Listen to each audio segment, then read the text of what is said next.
Hey, welcome back to another Patreon lesson. Today I thought I would do like a two-part series on how I make samples.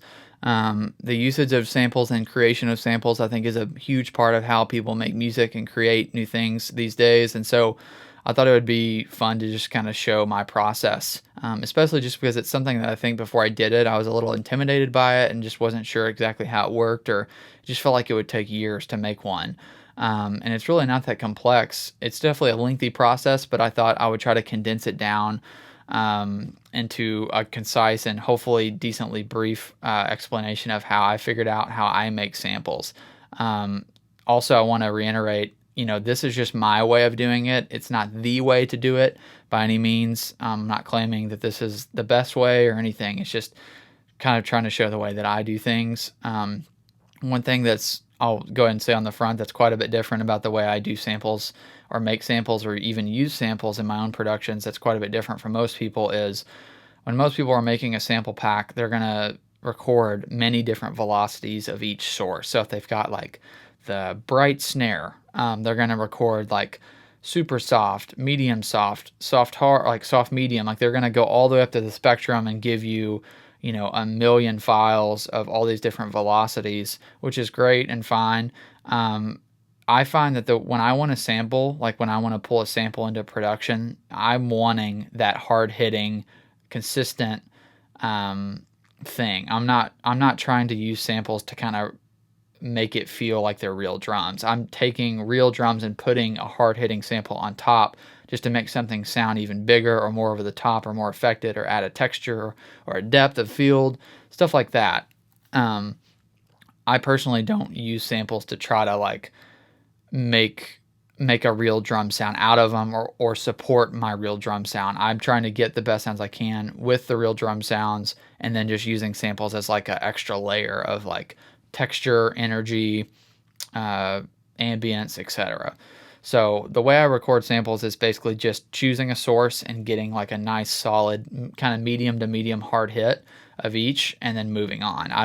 I may do occasionally, like in this pack I did a couple soft and hard, like just a soft and just a hard, but I don't do, some people will do probably, I don't know, like 50 velocities of each source. And so you have a ton of files, and that's just not how I do things. So I did kind of want to lay that out on the front end, so there's an expectation there that this is probably quite a bit different from the way most people go about it. But yeah, I just thought it would be beneficial to maybe try to do like a little time lapse of the sample pack that I just released called Gated. I just kind of set up my phone and try to, capture little steps along the way, and then did a little voiceover to kind of explain what's happening and why I did what I did in each. So that's going to be the first part of, this video is going to be just talking about how to choose, just making sure you're choosing the right sources, and then getting everything set up and tracking. And then the second video will be getting into like editing, mixing, more of the back end stuff.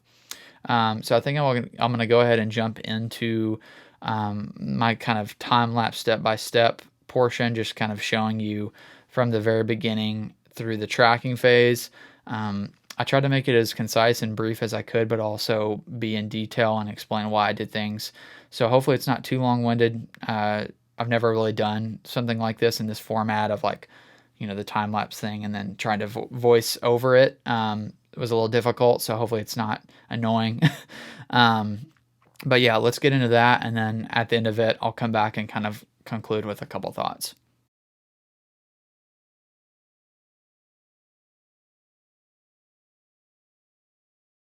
All right, that's my process. I hope it gave you some ideas or just some clarification on one way to do things. Even my process could change, a year from now when I continue doing this. I'm sure I will for the foreseeable future. It's just like finding new and better ways to do things. Even when we get to the editing and mixing thing, I've learned more efficient ways to go about that, just so it doesn't take as long and is a little more concise and precise with all the actual files and everything, which I'll get into, of course, later in that video. But yeah, I hope this was beneficial for you. If you've got any questions or something that you feel like I didn't cover, just let me know. I tried to do my best, but I'm definitely happy to go into further detail or maybe explain something that I missed on the time lapse portion. And if not, stick around to see part 2 where I talk about editing and mixing. And I'll see you next time.